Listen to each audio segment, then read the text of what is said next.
Ini saya panggilnya Mas Sungguh, Indra, atau Malon ini? Mas Sungguh ya? Panggilannya sungguh aja. Oh ya, Sungguh. Ya, Oke, sungguh. oke. Ini Sungguh Indra berarti ya? Bener-bener Indra Sungguh berarti. Indra Malawan. Iya, baik. Baik, nanti silakan Mas Sungguh kalau mau di emphasize lagi, di highlight lagi, apa namanya, expertise-nya, education-nya, monggo ya. Oke, saya kira itu untuk pembicara pertama kita. Kita dengarkan materi dari beliau dulu, nanti seperti apa yang mau disampaikan. Silakan Mas, nanti disiapkan PPT-nya, dan dibantu ya dari host untuk di share screen. Oh, beliau udah jadi host ya. Oke, silakan bisa di share screen. Saya kasih waktu dan tempatnya ke Mas Sungguh. Silakan. Oke. Nih. Sudah kelihatan nih screen-nya ya? Ya, kelihatan Hmm. Mas. Belum di Hmm. slideshow aja Mas. Ah, sip, Oke. mantap. Oke. Oke. Assalamualaikum warahmatullahi wabarakatuh. Waalaikumsalam warahmatullahi wabarakatuh. Selamat sore teman-teman semuanya. Sebelumnya saya mau mengucapkan terima kasih atas undangannya dan atas undangannya dari teman-teman semua, terkhususnya dari tim Formit dan teman-teman yang udah datang atau hadir pada acara sore hari ini untuk dan kesempatannya kepada saya untuk bisa sharing-sharing tentang experience saya selama kerja di Taiwan. Jadi perkenalkan nama saya Sungguh Indra Malawan. Saya asalnya dari Cibinong, Jawa Barat dan saya merupakan lulusan dari Lunghua University of Science and Technology pada tahun 2022 dengan jurusannya itu Electronics Engineering. Sebelumnya saya juga lulus D3 dari Politeknik Negeri Jakarta dengan jurusan Teknik Elektronika Industri pada tahun 2018. Untuk posisinya saya saat ini itu saya sebagai Facility Engineer di perusahaan ASI Group Taiwan. Lebih tepatnya di Plan Kaohsiung Region 2.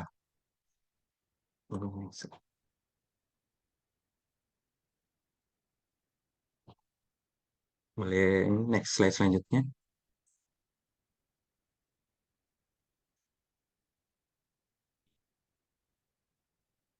Nah, sekarang teman-teman bisa lihat di screen ini merupakan logo atau lambang dari ASI Group ini sendiri.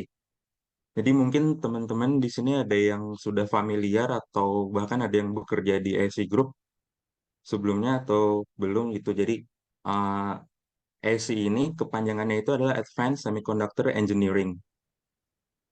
Dan untuk kalau orang-orang Taiwan ini sendiri, mereka nyebutnya itu Reyuekwang. Nah, jadi ASI ini itu salah satu perusahaan terbesar di Taiwan yang bergerak di bidang semiconductor. Dan untuk service ataupun produk yang ASI tawarkan ini itu antara lain adalah engineering test, front-end engineering test, wafer test, IC packaging and modules, material, final test, system and board level integration, serta electronic design and manufacturing service. Jadi ASI ini juga sebenarnya ada plan di luar Taiwan. Contohnya itu ada di Malaysia, ada di Singapura, ada di Jepang, ada di Korea, China, dan di US. Dan untuk di Taiwan ini sendiri itu ada dua plan. Di satunya itu di Chongli dan main plan-nya itu ada di Kaohsiung. Dan di Kaohsiung ini sendiri itu ada dua region, region satu dan region 2. Tepatnya itu di Nanze Export Processing Zone. Dan untuk posisi saya sekarang itu adalah sebagai Facility Engineer di Kaohsiung Plan Region 2. Boleh next slide-nya.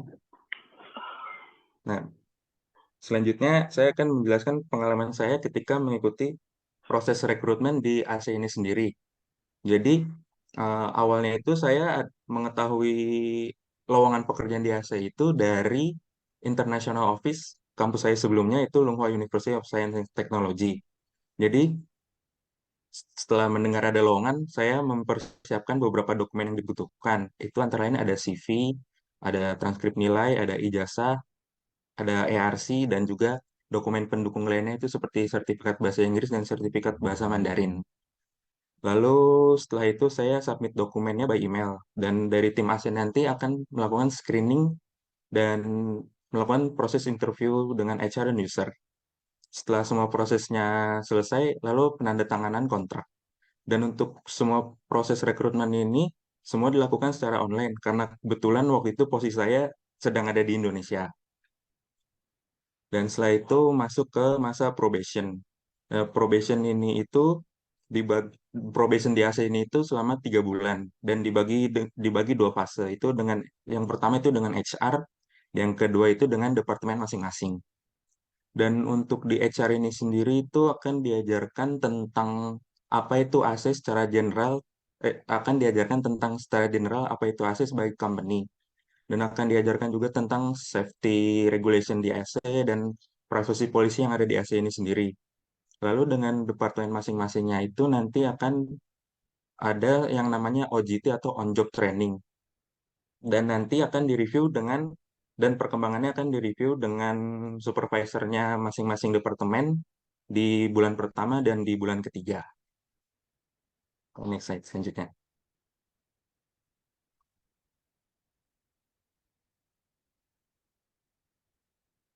Nah, berikut teman-teman bisa lihat macam-macam role engineer yang ada di AC.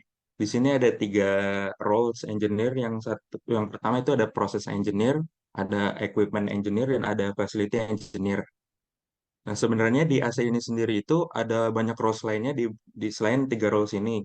Contohnya itu ada QA, ada test engineer, dan lain sebagainya. Tapi untuk sampai saat ini, orang-orang Indonesia yang ada di AC ini menduduki di 3 roles ini. Nah, yang pertama itu ada proses engineer. Proses engineer ini secara umum itu job desk-nya adalah bertanggung jawab atas perencanaan proses dan peningkatan kapabilitas proses produksi di AC sesuai dengan request dari customer-customer AC ini sendiri. Lalu di sini ada equipment engineer yang secara umum job desk-nya adalah bertanggung jawab untuk pemeliharaan dan perbaikan peralatan atau mesin produksi yang ada di production line AC. Jadi, equipment engineer ini akan make sure bahwa mesin-mesin yang ada di production line ini berjalan dengan baik. Dan mereka akan melakukan proses maintenance ataupun repair pada equipment atau mesin yang ada di production line. Lalu ada facility engineer. Facility engineer ini secara umum ada bertanggung jawab untuk melakukan operation, lalu memantau dan memelihara instrumen fasilitas plant yang ada di AC. Oh, boleh next slide. Nah, karena posisi saya saat ini adalah sebagai facility di AC, jadi berikutnya saya akan menjelaskan sedikit lebih detail tentang apa itu facility engineer di AC. Boleh slide selanjutnya. Nah, eh, di sini teman-teman bisa lihat beberapa sistem yang ada di facility di AC.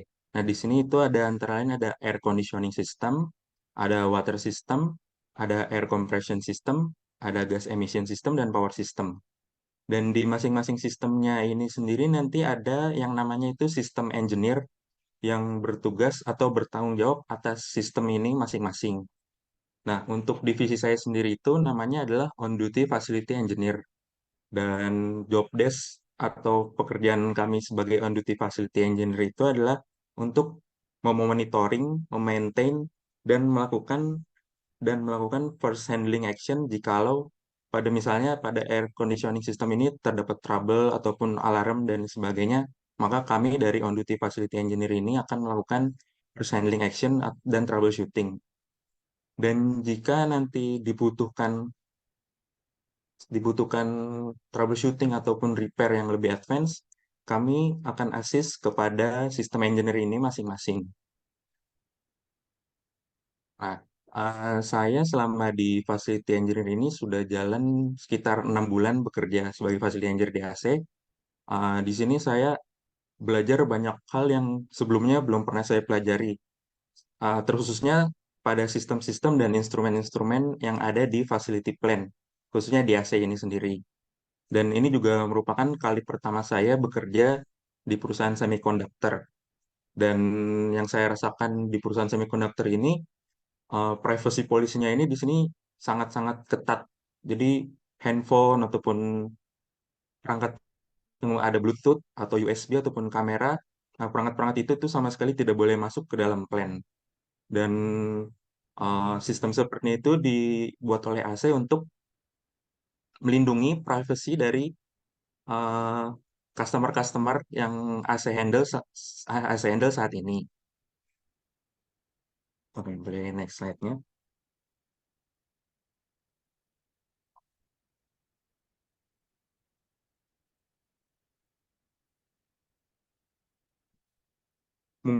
Mungkin cukup segini apa penjelasan singkat yang bisa saya sampaikan tentang experience saya selama bekerja di AC, khususnya sebagai facility engineer. Jika nanti ada mau didiskusikan lebih lanjut, kita bisa diskusikan lebih lanjut di sesi Q&A selanjutnya. Oke, Ya, terima kasih buat ya, thank you Mas Sungguh. Ya, tadi Iya, sekilas ya, iya jadi brief sekilas. introduction lah istilahnya. Karena kalau mau didetailkan semua ya nggak cukup waktu kita ya, bisa sampai subuh Iya, nanti kita. Oke, jadi ini tadi sekilas sudah disampaikan sama Sungguh terkait dengan bagaimana sih tahapan-tahapannya, kemudian apa yang dilakuin ya, job desk intinya gitu ya. Nah, nanti iya. teman-teman yang berminat atau tertarik ya bisa nanti ya chat di kolom komentar di sini guys kayaknya gitu ya. Ya, atau nanti bisa titip pertanyaan lewat kolom chat ya di Zoom, atau nanti karena ini juga kita live YouTube atau Instagram, saya nggak tahu nanti ya apalah itu, silakan gitu ya disampaikan. Nanti saya gali-gali juga nanti pertanyaannya biar nanti bisa keluar lebih banyak. Oke, thank you Mas Sungguh terkait dengan Iya, yang tadi sama-sama. disampaikan. Oke, sekarang kita geser ke pemateri berikutnya. Ini Mbak Rahma udah siap ya? Ini dari tadi Ya, senyum-senyum kayaknya udah, wah kayaknya bagus, udah siap sekali gitu ya. Oke, insya Allah. kita move ke pemateri berikutnya. Ini Mbak Rahma Permata, ini salah satu member di Akpro juga. Nah, berarti beliau nih punya pengalaman juga nih, udah kerja di sini ya. Nanti kita bisa tanya-tanya banyak juga. Nanti kita kulik lebih dalam nanti seperti apa sih experience beliau. Ini CV-nya, jadi nama beliau Rahma Permata, tuh alamatnya itu silakan dibaca pakai Chongwen ya. Yang ngerti silakan. Oh iya. Oke, itu di Taiwan intinya yang jelas ya. Itu Iya. email beliau, nanti silakan kalau ada yang mau email-email. Nah, beliau ini experience-nya, beliau pernah di internship gitu ya, di Dinas Pendidikan Palembang, kemudian juga manajemen trainee di PT Luxindo Raya. Pengalaman kerjanya udah banyak ya beliau ini ya. Nah, kemudian sekarang posisinya adalah di Civil Engineering, Continental Engineering Corporations. Ya, jadi di Taiwan ya ini ya. Iya, itu X. Oktober. Ya. Nah, ya nanti Mbak Rahma bisa sampaikan lah lebih detail terkait dengan apa namanya, siapa sebenarnya Mbak Rahma Permata ini. Oke. Education-nya beliau Master of Science di Cheng Kung University uh, tahun 2020 kemarin. Ya. Nah, Ya. aktivitas sekarang, ya itu aktivitasnya. Itu ada Aktivitas. Facebooknya, ada Instagramnya beliau, ya. Oke, Oh, maaf baik. itu Hmm? uh, ya, iya ya. Ini maksudnya aktivitas waktu di Cengkung sih itu Oh, waktu di Cengkung ya. MSA ya Ya, CV-nya. oke. Ya, takut Gitu. saya yang salah ya. Nanti silakan Mbak Rahma kenalkan lebih jauh siapa sebenarnya seorang Rahma Permata ini ya. Nanti biar Baiklah. kita tahu nih sepak terjangnya beliau di Taiwan seperti apa gitu ya. Baik. Kita langsung ke Mbak Rahma sekarang. Waktu dan tempat saya persilakan dulu. Silakan Saya Mbak Rahma. screen ya. Oh ya, PPT-nya Udah kelihatan. belum, masih gelap. Masih gelap.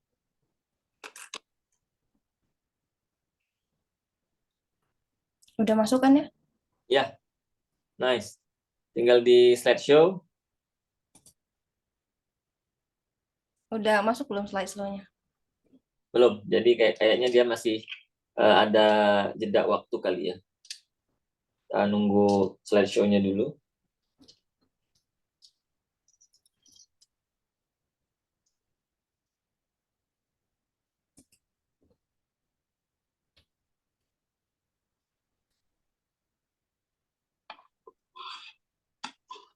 Udah ini ya? Oh, udah. Belum, Mbak. Masih tampilan ini. Awal yang PowerPoint itu kan baru slide-slide-nya muncul, tapi belum slideshow dia. Ini udah ya. Nah, udah sekarang. Oke. Oke, selamat sore teman-teman. Oke, saya share tentang pengalaman career experience saya sebelumnya ya. Saya ex civil engineer di CEC Taiwan, Continental Engineering Corporation. Oke, sebelumnya saya share tentang siapa sih Rahma itu. Oke, sebelumnya saya kuliah di Yes. National Cheng Kung University dengan jurusan Civil Engineering di sini di Tainan saya sini. Terus selesai kuliah saya dapat kerja di Continental Engineering Corporation di CEC. Dia ada project bangun underground tunnel project. Ini kurang lebih overview the next future untuk New South Tainan Station ya di bawah ini. Untuk saat ini saya sebagai PhD student di National Taiwan University. Waktu itu saya resign terus saya lanjut kuliah lagi S3. Jadi kerja di CEC kurang lebih 2 tahun. Terus lanjut S3. Oke, untuk company profile-nya sendiri CEC itu adalah kontraktor ini kayak sejenis BUMN di Indonesia lah, karena dia pegang proyeknya government sama ada private sector juga. Dia kayak ngebangun ini kurang lebih dia proyeknya itu ada 3 part. Untuk CEC handle ini dia civil engineering. Civil engineering itu kayak di sini proyeknya bangun jalan, bangun jembatan, MRT, terus jalan buat high speed rail karena former untuk high speed rail di Taiwan itu sendiri salah satunya yang involve-nya itu CEC. Terus kalau untuk project building itu bangunannya hotel sama beberapa facility building milik baik itu private ataupun punya government biasanya gitu. Sedangkan untuk yang ME ini dia mechanical and equipment ini biasanya yang dia part-part kebangun kayak piping, electrical untuk di bangunan itu sendiri. Ini bisa ditemukan di websitenya ya, Continental Engineering. Ini websitenya buat teman-teman kalau mau akses, kalau mau lebih lanjut. Sedangkan untuk nama Continental Engineering Corporation ini sendiri dalam Chinese itu orang taunya itu Talu Gong Cheng Gong Se. Karena mereka tuh biasanya kalau untuk di MRT mereka tahu oh Talu Gong Cheng karena sebagian besar kayak beberapa project itu yang megang CEC. Oke, ini overview history. Ini bisa dilihat di websitenya, history. Dari awal mulanya CEC ini. CEC dulu itu di mainland China, terus moving ke Taiwan. Karena dia itu salah satu, ya, dia yang ngebangun Taipei Grand Mosque. Saat itu aku tahu, wow, dia kerja di tempat yang bangun masjid pertama di Taiwan. Iya. Ini di tahun 1959, terus dia juga Tung Hai University. Nah, saat itu ini saya di project di C214 karena di Tainan dia ada 2 sub C211 ini sama C214. Untuk projectnya Tainan Railway Underground Project di Taiwan. Projectnya itu mulai tahun 2017, waktu itu saya kerja selesai lulus kuliah tahun 2020 sampai 2022 kayak gitu kerja di sini karena mungkin 2 tahun kemudian 2 tahun lagi udah mau selesai ini project udah mulai mau dipakai jadi untuk expand dari railway itu sendiri di Tainan jadi dia mau ada railway yang baru 2 stasiun kalau nggak salah ya New South Tainan Station waktu saya yang pegang di C214 karena ada beberapa dia ada C211 ada C213 itu kalau untuk C213 sama C2 yang 12 dia dipegang oleh perusahaan lain karena kalau nggak salah di C213 itu yang hard work manpower workernya itu dari Indonesia sedangkan untuk di perusahaanku sendiri sebenarnya manpowernya untuk yang pekerja kasarnya itu banyak kan dari Thailand. Oke, ini saya kasih share untuk source to find a job in Taiwan. Banyak ya. bisa dari LinkedIn 104, terus ini 111, bisa dari kampus recruitment, terus kontak Taiwan. Ini kalau nggak salah yang majorly di Taiwan, kalau misalnya dia lagi ada buat kampus recruitment, di kontak Taiwan buat teman-teman. Saya rekomen kalau mau join, coba buka ya googling tentang kontak Taiwan, karena dia di sana kan bisa login, terus apply langsung ke perusahaannya. Biasanya dia ada dibagi wilayah utara, tengah, sama selatan. Kalau di selatan dia biasanya tuh di NCKU Zendasuit. Kalau di utara dia di NTU di GIS kalau nggak salah. Dia buat yang apply di kontak Taiwan, terus apply, terus nanti langsung pas ada saat ada eventnya itu langsung interview sama company yang kita interest kayak gitu. Sama ada berapa ya, bisa coba, ada yang kadang apply di Facebook kalau buat yang kayak job teaching, sama Ekupes. Ekupes ini beberapa dia ada juga yang exhibition buat cari rekrutmen, sama ada berapa juga dia ini sih seminar kadang di Ekupes ini Taiwan. Bisa, ini harus register ya. Semua ini ada 6 ini semuanya tuh register. Sedangkan untuk saya sendiri, oh iya ini saya share untuk teman-teman kalau mau connect di LinkedIn. Ini link LinkedIn saya. Oke. Untuk saya bisa join DCE sendiri, saya itu apply-nya waktu itu kan saya list beberapa perusahaan saya yang mau apply. Itu saya apply-nya di 104. 104 itu ini mostly in Chinese, tapi bisa pakai Google Chrome Translate kok. Maksudnya apply, terus kalau waktu itu case-nya saya, setelah saya apply, terus kemudian sekitar beberapa hari saya dapat telepon. Awalnya dia ngomong dalam bahasa Chinese. Terus makan kalau untuk lebih lanjut, saya bilang kan saya sedikit Chinese-nya bisa ya. Terus ngomongnya mau lebih prefer ke English, ngomong aja kayak gitu. Terus ya udah yang dari Thailand itu, terus dia minta appointment buat interview karena dia kan mau nanya kamu dari mana, sekolahnya di mana, terus appointment sekitar jam 2 sore kalau nggak salah.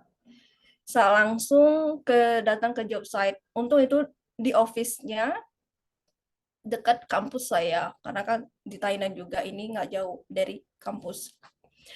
Terus ya dia nanya interview sama langsung ke usernya, dia nanya ya akademik, work experience-nya udah ngapain aja, akademiknya kemarin itu belajar apa, jurusannya apa. Sebenarnya lebih ke sana sih dia deep menggalinya itu. Terus sama Cinanya gimana? Oh iya, saya bilang saya udah belajar Cina kan selama pas S2 itu 1 tahun kan free. Terus lalu dites langsung dia ngajak bahasa Cina. Waktu itu ya saya ngomong sebisanya saya ya dalam basic apa sih maksudnya cuma sampai level 2 kalau nggak salah, nggak terlalu yang kayak gimana. Cuma saya tahu lah kalau kalau kayak mau beli barang kayak gitu aja saja.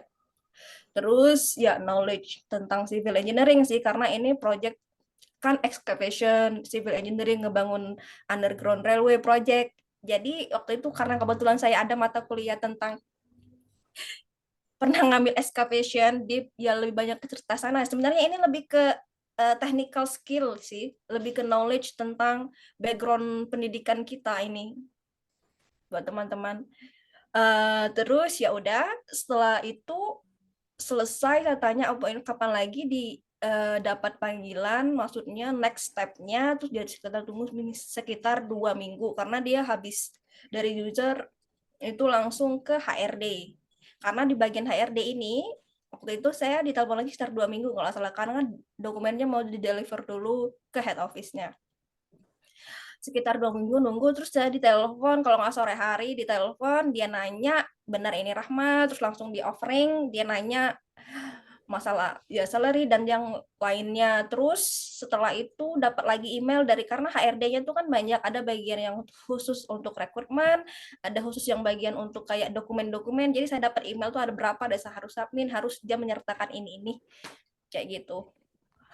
Terus dia langsung ngasih tahu onboardnya itu Oktober. Kalau nggak, karena waktu itu saya Agustus baru leaving kampus. Saya di bulan Agustus awal itu udah mulai apply, terus ada berapa uh, interview. Kalau nggak salah saya baru ke sisi ini kalau nggak salah ketiga kali interview. Karena ada 1-2 perusahaan itu saya pernah interview cuman nggak lanjut. Ada case mungkin di beberapa, cuma pas itu rezekinya di sini. Terus offering karena nggak bisa langsung kerja, kita harus nunggu work permit juga. Jadi sekitar 2 minggu udah jadi. Sebenarnya nunggu itu 1 bulan. Terus sekitar 2 minggu kerja di acceptance ini ganti work permit dari yang student ke professional working permit. Habis itu ya ada probationnya juga 3 bulan. Terus untuk yang bisa kerja di sini sebenarnya yang dibutuhkan banyak itu ya civil engineer, arsitektur engineer, ya bisa electrical engineer, mechanical engineer, HR sama akuntan tuh kadang dia cari, cuman ini lebih ke untuk di head office ya, cuman itu sangat jarang sih, itu lokasinya dari Taipei. Cuman kalau untuk yang keempat itu dia banyak sih beberapa side office-nya, mostly dia udah ini. Terus work activities ini sebenarnya gambaran ini tempatku kerja dulu. Sebenarnya yang dibawain dalam Chinese ini beberapa section-sectionnya sih waktu itu. Terus overview ini tampilan the future New South Tainan Station ini. Karena ini kan milik government Tainan itu bisa diakses di ini. Saya kasih linknya kalau mau lihat. Cuman ini saat ini belum. Di site office ini sendiri dia juga dibagi beberapa departemen ya, bisa ada planning department, quality control, construction department, safety department, sama satu lagi electrical department. Untuk kalau saya sendiri ditempatkan di planning department sebagai civil engineering. Sebenarnya civil engineering juga bisa ditempatkan di QC, construction, safety, electrical. Tergantung kebutuhan di perusahaan itu sendiri. Dia mau itu lebih karena pas yang awal-awal saya sebenarnya di planning, cuma waktu itu ditempatkan di construction department karena di sana lagi butuh orang juga untuk support engineer-nya. Kayak gitu, karena lebih banyak ke drawing. Terus balik lagi ke planning department. Karena saya sebagai civil engineer waktu itu didapatkan di planning department. Waktu itu saya juga dituntut untuk bisa belajar software ini, sebenarnya itu baru ya waktu itu, karena saya nggak pernah belajar ini karena buat Primavera Pilio untuk software project schedule management. Waktu itu juga pakai AutoCAD karena buat modify the drawing di job site. Karena ini kayaknya kalau untuk yang civil engineering harus bisa AutoCAD. Ya support dan assist engineer di construction, ya saya juga sebagai drawing control, karena drawing control itu juga penting karena kita harus tahu in out-nya masuk drawing, karena kita punya engineer, punya konsultan, terus kalau udah fix deal, approve dokumen itu mau di deliver ke owner, karena owner kita government, owner dan konsultan sama kontraktor ini office-nya deketan di job site. Terus ya sama record, terus ke lapangan juga karena saya perempuan, inspection job site buat sekitar 2 bulan sekali atau enggak 1 bulan sekali. Tapi buat yang di construction department mostly khusus yang laki-laki, kalau dia hampir tiap hari sih ke lapangan ngucuk ngecek kayak itu, karena itu ya itulah product knowledge-nya dari civil engineering. Terus pas makin berlanjut ya mulai nge-record purchase, terus PO ini purchase order, misalkan dari engineer dia butuh sesuatu harus input ke sistem, nanti lapor itu ada nama situ, kita pakai sistemnya SAP kayak gitu. Terus report ke head office, lebih ke ya administratif sebenarnya ini. Terus ya sama follow up kontrak juga, nge-record misalnya karena kita punya banyak beberapa kayak supplier, harus di code yang mana udah in, mana yang masih progress, mana yang masih di tanda tangan. Sebenarnya itu lebih ke follow up, yang mana kayak beberapa site manager, terus asisten site manajernya itu udah follow up, udah approve belum, karena ada beberapa dokumen misalnya dia nggak approve, mungkin itu agak lama, jadi harus lapor dulu ke bos, ini masih stuck di sini, kadang kayak gitu. Oke, di sini saya share benefit and career di CEC. Karirnya dulu ya buat teman-teman. Yang graduates ini bisa akses di websitenya. Ini in terms untuk yang graduate, biasanya lulusan mungkin S1 atau S2 bisa apply itu, misalnya itu yang graduate. Terus untuk yang internship ini sendiri, biasanya untuk informasinya ini dia share ke kampus sih, karena waktu itu di NCKU ada juga anak yang internship ke sini, itu sekitar 2 bulan saat summer ya, itu bulan memang pas libur, jadi ada intern selama 2 bulan. Terus CEC juga menyediakan CEC scholarship. CEC scholarship ini buat anak S1 sih. Per tahun kalau nggak salah, apa per bulannya ya, sekitar 20.000, saya lupa. Bisa dicek lagi. Khusus anak S1, misalnya yang engineer-nya, kayak gitu. Ada beberapa tahun. Nanti bisa selesai dari, kayaknya buat yang udah selesai, terus dapat yang CEC scholarship, dia bisa apply nanti, kalau dia mau apply, kerja di CEC. Kalian bisa, buat yang S1 bisa akses dan cari informasi. Cuman submit ke form ya. Ini sebelah kiri ini dia buka lowongan pekerjaan. Ini dalam bahasa Chinese. Dia dalam bahasa Inggrisnya ada nggak ya? Kalau nggak salah ada. Cuma saya nemu yang dalam bahasa Chinese. Cuma ini bisa di translatekan ke Inggris, teman-teman. Ya, ini untuk ini posisinya dia ada di Taipei, terus ini Taipei, Tainan. Cuman ini saya fokus ke civil engineer karena saya civil engineer. Ini yang Tumu Gongcheng Shuo. Ini ada di Taipei, ini ada di Taipei. Nah, si isi ini dia punya parents company sebenarnya. Parents company-nya itu HDC. Dia membawahi 3 atau 4 perusahaan karena si isi ini fokus ke yang konstruksi bangunan atas. Terus ada yang CDC. CDC itu dia konstruksi juga, cuman lebih ke project kayak ngebangun pabrik, cuman yang berupa ke plan kayak water reclamation kayak gitu. Kalau untuk yang CEC, CLC, CHC yang bawah ini sebenarnya ini fokus di area HRD. Biasanya di sini ini fokus ke arah HRD karena dia mencakup banyak. Jadi kayak kita mempusatnya untuk HRD-nya itu untuk namanya itu dia separate dulu, gabung karena udah kebanyakan, jadi separate, dia ngebentuk namanya CHC atau CCLC. Jadi semua HRD-nya itu ngumpul di sini. Terus jadi di CEC kita sekarang udah nggak ada lagi HRD-nya, jadi kayak different company. Sebelumnya tuh gabung, sekarang udah separate kayak gitu. Cuma sebenarnya tetap di bawah naungan satu parent company kayak gitu. Terus oke, ini buat teman-teman benefitnya. Oke, ini mostly untuk berupa di perusahaan dia ada kayak insurance, oke, labor insurance. Waktu itu kita di perusahaan ini dia juga provide ada traveling fee. Ini biasanya untuk dibagikan ke annually. Terus ya ada miscellaneous fee. Ini biasanya kayak yang kalau kita pakai operational vehicle dari perusahaan biasanya di provide kalau kita mau ke job site atau enggak mau ke owner kayak gitu, nanti uangnya diganti. Terus ada berapa lain lagi. Terus dia juga provide health check-up annually, ini buat engineer.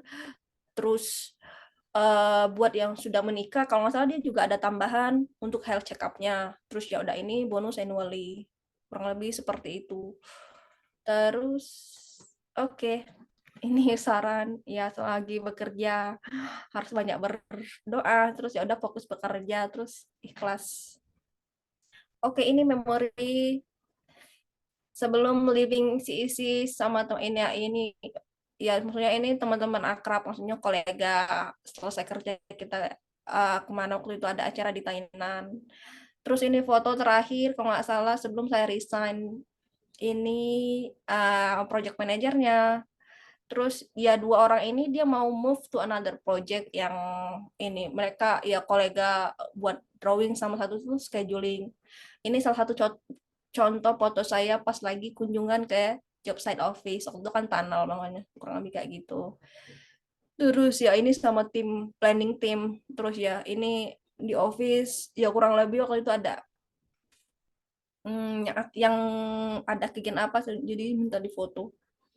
Oke, Q&A, thank you teman-teman. Oke, oh Iya. thank you Mbak Rahma. Nah tadi teman-teman bisa ngeliat sama-sama ya. Jadi in memoriamnya banyak banget nih pengalamannya, Mas. Jadi dia ini kayaknya yang bikin tunnel-tunnel di Taiwan nih orangnya ini. Kerjanya ini ya, bikin-bikin bangunan-bangunan gitu ya. Oke, baik. Ini kita udah dengerin dua pemateri kita hari ini. Alhamdulillah. Nah, ini juga pesertanya sudah mulai bertambah. Ya, tapi is okay lah ya. Nanti kalau misalnya ada yang ketinggalan materi, bisa nanti lihat ke YouTube Formit atau mungkin IG Formit ya, mana-mana yang di live streaming lah ya nanti. Coba dicek, saya nggak ngecek soalnya. Sorry ya. Oke, baik. Sebelum kita ke Q&A, nah ini saya mau nyapa dulu nih. Ada Pak Muhammad Nur Soleh, Pak Presiden kita gabung sini ya. Oh, mana beliau? Oh, live lagi sepertinya. Ya, oke lah. Tapi tadi beliau hadir sebentar karena beliau juga sedang apa namanya membersamai anaknya ke TGM kalau nggak salah, ada sekolah setiap hari Ahad kalau nggak salah ya. Tapi beliau tetap selalu support ke kita. Tadi menyempatkan hadir, alhamdulillah. Nanti kita sapa lagi kalau beliau muncul. Oke, sekarang kita masuk ke Q&A. Nah, saya lempar ke forum dulu nih. Ada nggak yang mau nanya? Ya, ya sambil nunggu ya kita gali-gali dulu nih. Mumpung dua orang pemateri kita masih standby, waktu kita juga masih sampai jam 4.30. Oke, ada yang raise hand. Silakan yang raise hand. Boleh kalau mau. Oh, Mbak Puspa, silakan, Mbak. Silakan buka mic ya. Oh iya, terima kasih Mas Umam untuk kesempatannya. Assalamualaikum warahmatullahi wabarakatuh. Waalaikumsalam warahmatullahi wabarakatuh. Ya, terima kasih Mbak Rahma sama Mas Subuh ya untuk materinya. Jadi pertanyaan saya kayaknya simple sih sebenarnya. Jadi yang pertama, kan ini maksudnya kan kalau Mas Subuh kan baru ya kayaknya ya kerja di Taiwan. Kemudian kalau Mbak Rahma kan sekarang lagi PSD. Nah, ya, jadi ada dua pertanyaan. Yang pertama, yang pasti alasan sih sebenarnya kenapa pingin kerja di Taiwan. Apa karena peluangnya lebih lebih banyak gitu, maksudnya lebih lebih gampang gitu kan ketimbang kerja di Indonesia. Itu yang pertama. Kemudian yang kedua, lingkungan gitu. Karena kan saya juga lulusan S2-nya Taiwan, cuman dulu nggak pernah kepikir untuk kerja di Taiwan gitu loh, karena mikirnya mungkin terkait dengan lingkungan, kemudian apa ya, mungkin karena belum tahu kali ya suasana kerja di negara orang itu seperti apa gitu. Jadi ingin tahu itu sih dua pertanyaan itu. Oke, makasih Mas Imam, Mas Umam. Oke, thank you Mbak Puspa. Nah, ini pertanyaan yang kayaknya semua orang punya pikiran yang sama nih. Saya juga tadi mau nanya itu. Oke, silakan. Siapa yang mau jawab duluan nih? Materi pertama dulu deh ya. Mas Sungguh, silakan. Ada yang mau disampaikan terkait dengan pertanyaan tadi? Dijawab maksudnya.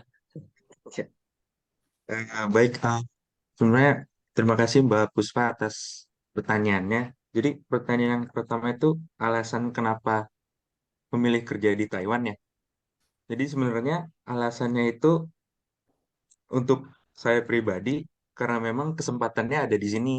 Dan seperti kan tadi saya mention posisi saya waktu melakukan proses interview dan lain proses rekrutmennya itu saya sudah pulang di Indonesia waktu kebetulan pas lulus kuliah, lulus bulan Juli itu saya pulang dan di Indonesia juga cari-cari kerja juga di Indonesia dan kebetulan waktu itu ada kesempatannya dari International Office menawarkan, "Oh, ini ada lowongan kerja nih." Jadi saya waktu itu coba-coba juga dan alhamdulillahnya ternyata rezekinya di situ. Jadi saya balik lagi ke Taiwan pada bulan September kemarin. Dan untuk masalah lingkungan kerjanya di Taiwan ini, untuk mungkin untuk dari kolega-kolega di tempat kerjanya ya, lingkungannya yang sebenarnya yang beratnya itu adalah dari segi bahasa. Kalau dari saya, yang beratnya itu dari bahasa, karena kebetulan mereka di sini menggunakan bahasa Mandarin, dan bahasa Mandarin saya itu masih ya basic lah, masih mungkin level 2 sama seperti Mbak Rahma. Mungkin Mbak Rahma lebih advance mungkin bahasa Mandarinnya ya. Jadi ya mungkin kesulitannya di situ, tapi alhamdulillahnya teman-teman kerja dan atasan itu masih masih support, maksudnya masih bisa bisa mengerti keadaannya gitu. Dan untuk misalkan untuk mau beribadah atau mau sholat itu lumayan lumayan mudah sih, asalkan kita ngomong ke mereka gitu, saya mau beribadah mau gini gini gini, mereka pasti kasih sih kalau di tempat saya, alhamdulillahnya. Mungkin tanggapan saya dari pertanyaan Mbak Puspa itu seperti itu, Mas Umam. Oke. Oke, silakan sekarang ke Mbak Rahma. Oke, terima kasih Mbak Puspa. Sebenarnya kan saya lulus, pertanyaan pertama saya lulus kan tahun 2020. Waktu itu awal mula COVID ya. Sebenarnya saya kalau nggak ada COVID mungkin saya mau balik ke Indonesia. Karena waktu itu juga orang tua udah balik ke Indonesia. Terus karena kayaknya COVID itu melonjak, terus ya sudah nggak usah pulang. Jadi saya bulan Juli sama Agustus sudah saya apply kerjanya lebih banyak di Taiwan sih sebenarnya kayak gitu. Itu juga alasan pertama. Terus karena juga saya mikir sebelum saya mau lanjut S3, saya memang ada untuk rencana untuk lanjut S3 gitu. Ataupun setelah S3 saya mau jadi dosen atau jadi researcher atau kerja apa, saya mau ngerasain gimana kerja di bidang maksudnya memang civil engineer kayak gitu kan. Karena pas saya kerja di selesai S1 dulu saya kan manajemen trainee. Jadi itu kan di head office. Agak beda lah nuansanya kayak gitu. Terus ya udah karena prosesnya juga cepat kalau nggak salah saya apply ke yang ke CEC ini, terus dapat telepon sekitar 2 hari kemudian, terus saya langsung appointment untuk hari Jumatnya kalau nggak salah hari ini telepon, terus nggak salah 2 hari kemudian itu appointment ini, terus setelah selesai appointment itu nunggu lagi 2 minggu, ternyata kalau nggak salah sebelum nyampe 2 minggu itu udah ada telepon dari head HRD-nya kayak gitu. Terus ya udah kalau nggak salah prosesnya agak cepet lah. Terus tak udah suruh dikasih on board, minta dokumen berapa ini, terus deal juga, terus udah masuk. Nah, terus untuk masalah lingkungan saya nggak tahu ya, alhamdulillah sih untuk di lingkungan. Pokoknya dulu ya Allah kalau misalnya kerja di Taiwan mohon dipermudah untuk ibadahnya kayak gitu ya. Alhamdulillah sih perusahaan ini dia benar-benar ini ya, dia nanya pas interview, kamu nanti kalau sholat gimana, apa harus disiapkan tempat sholatnya kayak gitu. Usernya nanya, waktu itu saya bilang, maksudnya saya juga nggak mau memberatkan mereka dengan jadi harus nambah ruangan misalkan, karena saya anak baru kan, jadi nggak tahu. Oke, sebenarnya saya juga bilang sih, yang penting saya punya space sekitar seginilah, atau nggak saya bisa sholat di ruang meeting kayak gitu. Yang penting saya bisa sholat kayak gitu. Oh ya udah kayak gitu. Oke oke aja sih. Nah ternyata saya juga baru tahu ternyata perusahaan ini juga yang ngebangun masjid. Ya udah lama sekali sih. Terus karena CEO-nya ini baru, karena yang lama dulu orang Taiwan, terus sekarang diganti sama orang Kanada, terus dia juga membutuh foreigners. Saat saya kasih tahu dulu pernah kerja sebagai kayak license dari setiap cabang-cabang itu nge-report ke ini, nah dia tuh juga interest pas ke sana juga. Kayak gitu ceritanya. Masalah lingkungan teman ya alhamdulillah mereka di tempat kerjaku banyak orang tua sih. Kalau untuk yang engineer-nya itu bisa dihitung lah kalau nggak salah. Nggak terlalu banyak. Banyak-banyak seniornya kayak gitu. Terus mereka juga respect. Mereka juga mau. Mereka tahu misalnya untuk masalah makanan aku nggak bisa makan ini. Ya mereka juga, oh Rahma nggak bisa ini, makan ini. Dia alhamdulillah ya dapat lingkungannya yang kayak gitu. Dia berusaha untuk supaya saya juga nyaman kayak gitu. gitu Mbak. Oke, oke, Makasih ini Mbak. menarik nih. Makin banyak ditanya ini makin keluar semua nih. Hal-hal yang mungkin yang nggak diceritakan tadi ya pas materi, ini keluar semua nih. Oke, ini ada yang nanya dari chat. Nah, ini juga pertanyaan yang relate nih ke banyak orang yang ingin tahu. Yang pertama, apa yang membuat Mbak Rahma resign dari perusahaannya yang sebelumnya? Yang kedua, Mbak Rahma sama Mas Sungguh, rekrutmen apa yang paling penting? Requirement syaratnya yang paling penting di perusahaannya itu apa? Yang ketiga, jenjang karir. Nah, tadi jenjang karir ini pasti banyak yang nanya juga sih. Apa kalau kita kerja di perusahaan luar negeri, biasanya untuk yang lokal aja yang ada jenjang karir, yang foreigner enggak, misalnya ya. Yang keempat, ini juga yang mostly pasti banyak yang mikir, berapa sih salary-nya gitu ya. Oke, silakan. Oke. Saya dulu kali ya, karena apa yang membuat saya resign? Banyak juga sih bertanya. Eh, Oke, memang sebenarnya itu saya mau lanjut S3. Sebenarnya sebelum saya lanjut apply itu, karena di Taiwan kita harus pilih kan full time student mhm, atau part time student. Karena waktu itu betul. saya masih posisi sebagai full time employee. Kalau saya mau apply sebagai full time student, saya nggak bisa mendapatkan dua-duanya ini sebagai full time employee. Itu juga berlaku sebenarnya buat orang Taiwan karena ada beberapa teman PhD saya juga, dia kalau dia berhenti kerjanya, dia terdaftar di NTU-nya sebagai full time student. Jadi dari kerjanya dia harus resign kayak gitu, atau enggak dia statusnya itu sebagai part time, karena itu ada di aturan MUE sebagai international student itu Mhm, fokusnya. Karena saya juga mau cepat lulus ya kayak gitu. Kalau yang part time student itu minimal paling nggak 7 to 10 lulus kayak gitu. Jadi saya memutuskan ya udah saya resign gitu. Cuman saya waktu itu resignnya Agustus tanggal 31. Jadi 1 September saya udah masuk. Saya juga cerita ke profesor saya, Rahma kamu udah selesai masih kerja atau belum kayak gitu. Dia udah langsung mau ngasih paper kayak gitu kan. Saya bilang saya masih kerja. Saya per 1 September saya baru ke Taipei-nya. Memang di sana per 1 September karena status saya masih kerja. Jadi memang benar fix. Saya juga ngomong ke supervisor saya, malah disuruh supervisor kamu resign-nya September aja katanya, pertengahan, sayang kan misalnya salarinya. Cuma itu kan keputusan kan, saya juga nggak mau capek terus. Profesor kan juga nanya kayak gitu, itu pilihan baik lagi antara sebenarnya antara money dan pendidikan. Dan waktu itu saya oke, saya memang benar-benar mau sekolah kayak gitu, saya harus lepas, jadi saya status sebagai full time student.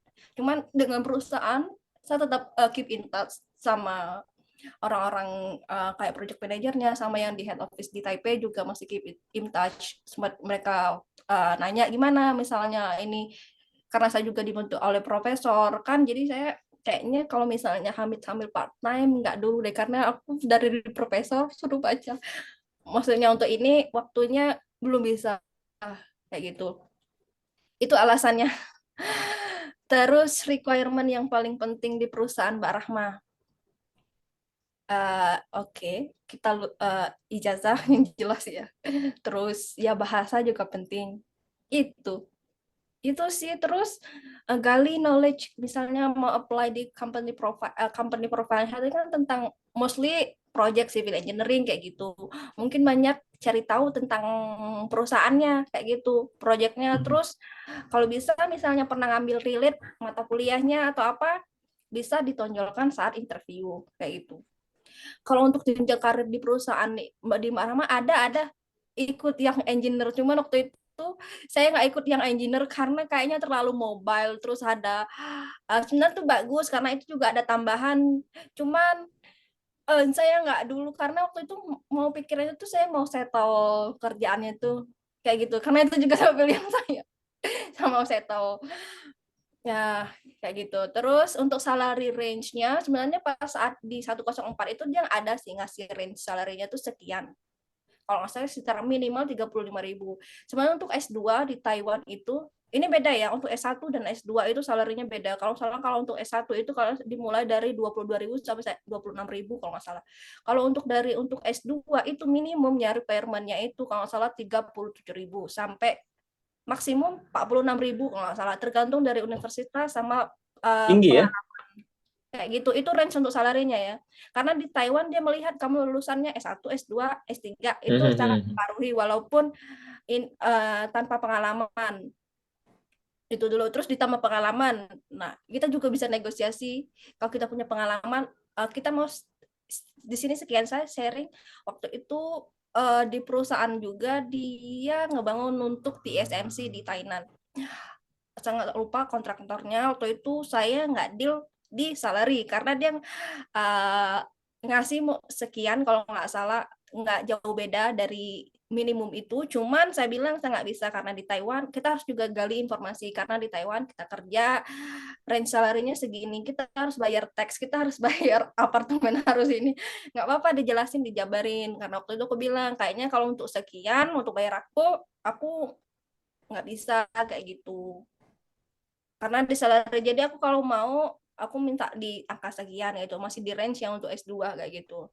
Kita harus mbaknya cari juga informasi misalnya mau tinggal di mana, itu kan bisa kita sampaikan alasan mengapa mau sekian kayak gitu, karena kita harus bayar tax untuk yang awal-awal itu 18%, terus selanjutnya itu 5%, walaupun nanti annually itu bisa tax refund sih, cuman kan lumayan harus dipotong dulu habis itu baru klaim kayak gitu. Itulah pengalamannya.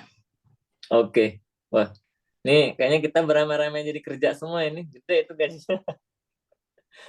Oke, silakan Mas Sungguh, ada mau ini pertanyaan yang sama tadi.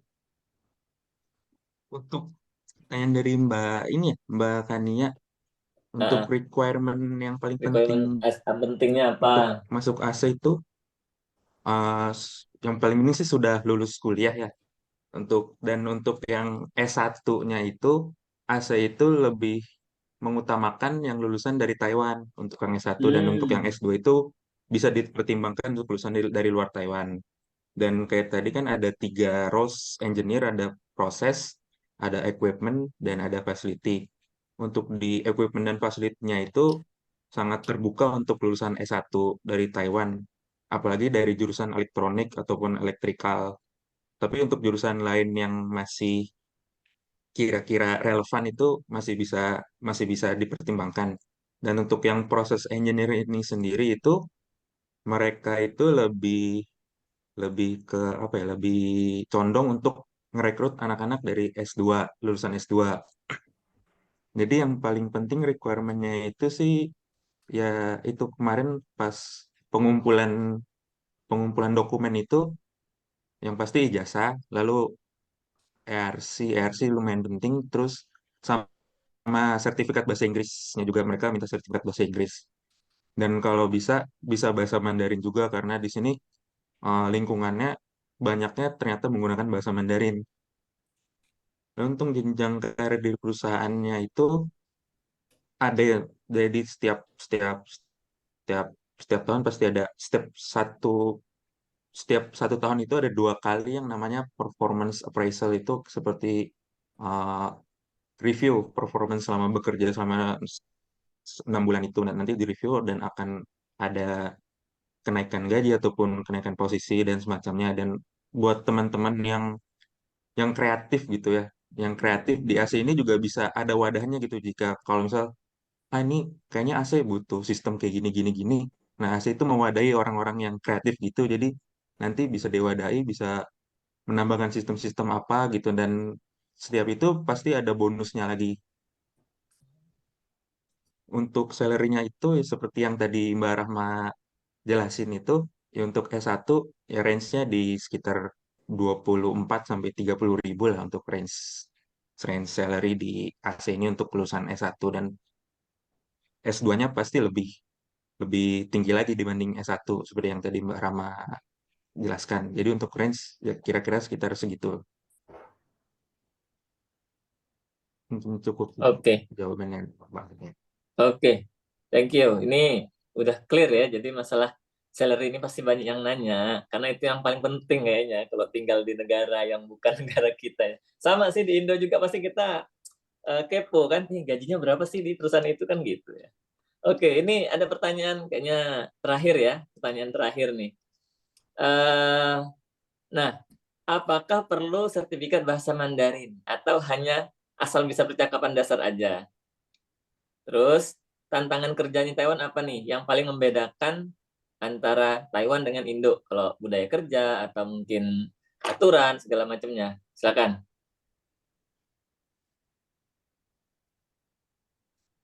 Oke, Mas Sunggu deh. Mas Sunggu dulu ya. Tadi Mbak Rahma udah duluan, sekarang Mas Sunggu yang duluan. Untuk Sertifikat untuk bahasa. sertifikat bahasa Mandarin ya, sertifikat Hmm. bahasa Mandarin seingat saya waktu itu mengumpulkan direkomendasikan untuk bisa bahasa Mandarin untuk jika bekerja di Taiwan karena memang lingkungannya semua menggunakan bahasa Mandarin. Dan meskipun untuk dari HR waktu itu kebetulan saya sama HR itu tektokan full menggunakan bahasa Inggris. Jadi saya awalnya berpikir, oh bisa nih pakai bahasa Inggris aja gitu kan. Sepertinya aman kalau bisa bahasa Inggris. Nah pas masuk itu ternyata eh, di environment pekerjaan itu benar-benar full menggunakan bahasa Mandarin. Jadi harus saya harus kerja ekstra lagi. Jadi pulang belajar bahasa Mandarin lagi apa yang saya belum pahami Hmm. gitu-gitu. Jadi akan lebih bagus jika memang mempersiapkan bahasa Mandarin yang lebih advance gitu dibandingkan percakapan dasar. Tapi nggak Karena wajib Mas nantinya ya? juga waktu itu sih nggak wajib, mereka malah mewajibkannya itu punya sertifikat bahasa Inggris. Oh gitu. Oke. Iya, tapi pas di dalamnya malah justru lebih banyak menggunakan bahasa Mandarin. Nah, menggunakan butuhnya sertifikat bahasa Inggris ini karena ternyata di ESI ini itu banyak pekerja-pekerjanya yang berasal dari Filipina dan orang-orang Filipina itu semuanya berbahasa Hmm. Inggris. Jadi kita berkomunikasi juga dengan orang-orang Filipina menggunakan bahasa Inggris dan dengan orang-orang Taiwan menggunakan bahasa Mandarin. Jadi dua bahasa itu lumayan cukup penting sih untuk bekerja di Taiwan gitu. Khususnya di IC. Lalu untuk tantangan kerja di Hmm. Taiwan itu yang membedakannya kerja ya, seperti yang tadi saya bilang yang pasti bahasa ya itu benar-benar tantangan yang sangat besar buat saya itu bahasa Mandarin itu. Lalu juga mungkin disiplin kerja di sini lebih lebih apa ya lebih lebih ketat gitu dan khususnya di SI ini apalagi mengenai privacy policy-nya itu benar-benar di benar-benar diperhatikan di SI ini. Jadi seperti handphone dan lain sebagainya itu tidak boleh masuk ke dalam. Jadi di dalam kita benar-benar kerja nggak ada megang HP, nggak ada ngapa-ngapain gitu. Jadi benar-benar kerja aja fokus gitu. Lagi gosip nggak boleh Mas ya? Gosip masih boleh lah, curi-curi sedikit nggak apa-apa. Oke, thank you Mas Sunggu. Kak Marama, ada yang mau ditambahkan? Di Oh perusahaannya iya, mungkin berbeda gitu ya. untuk di perusahaanku juga dulu sebenarnya ditanya sih waktu sertifikat Mandarinnya ada apa enggak kayak gitu. Cuman aku bilang kalau untuk yang tes Chinese TOCFL kalau nggak salah ya itu nggak ada kan aku nggak pernah ikut itu. Cuman aku kan bilang waktu itu di ijazah transkrip itu kan pernah ikut kelas Chinese selama 1 tahun. Aku punya terus saudarin deh ini nilainya kayak gitu. Kebetulan kan nilainya baik. Hmm. Itu sih saya untuk menghandle yang masalah pertanyaan itu juga ditanya sebenarnya. Terus ya sertifikat TOEFL juga ditanya karena eh, lingkungannya juga teruntuk kan untuk CEO kita kan juga dari foreigner itu sih. Terus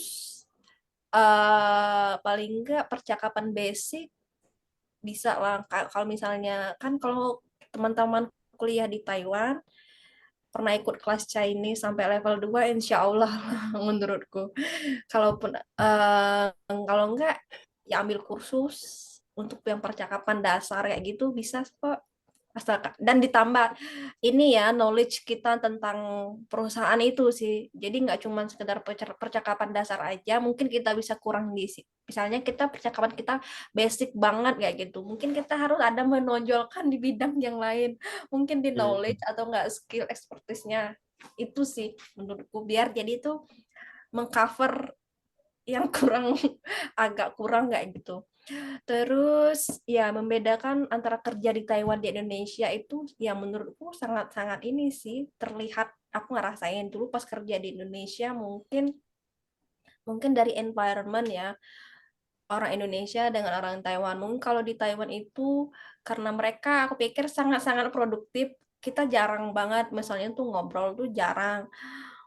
Maksudnya walaupun ngobrol sebentar itu misalnya kayak untuk break habis itu lanjut lagi gitu. Cuman tetap juga ada sih sebenarnya tuh orang yang cuma satu kayak dua orang yang ngobrol jarang ininya, itu khusus buat yang udah senior banget kayak gitu. Karena waktu itu kan saya juga masih masih muda, masih junior kayak gitu. Maksudnya ini senior dia udah umur 40-an ke atas, udah umur 50-an ke atas kayak gitu. Yang suka mungkin lebih suka bicara agak lebih lama kayak gitu. Karena kalau di Indonesia dulu, iya sih kebanyakan kita uh, talkingnya agak lama yaitu meetingnya juga kayak gitu, gitu sih. Oke. Kalau Terus telat-telat gitu kan budaya Indo kan biasanya masuk jam 8 gitu ya. Nanti ada dia iya, datang 8.30 gitu.